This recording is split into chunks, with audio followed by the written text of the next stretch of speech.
न्यायालयाने असा एक निकाल दिला आहे. पोद्दुचेरी येथील एक प्रकरण आहे. आईच्या जातीच्या आधारावरच मुलीला प्रमाणपत्र देण्याचा आदेश सर्वोच्च न्यायालयाने दिलेला आहे.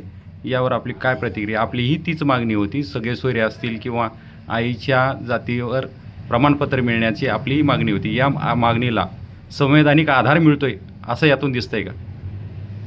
शेवटी आपल्या नात्यात आणि आपल्या रोटीबीटी जो परंपरेनुसार जो कुळात रोटीबीटी व्यवहार होतो ना, त्या संदर्भात माझं म्हणणं आहे की सगळे सोयरे त्या पद्धतीनं लागू झालं पाहिजे.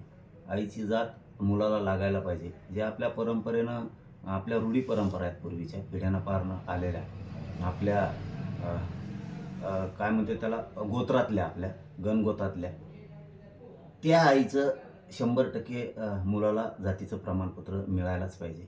आणि खरंच अभिनंदन करायला लागेल माननीय सुप्रीम कोर्टाचं की त्यांनी हा आईच्या जातीचा निकाल दिला आहे की आईची जातसुद्धा मुलाला लागलीच पाहिजे.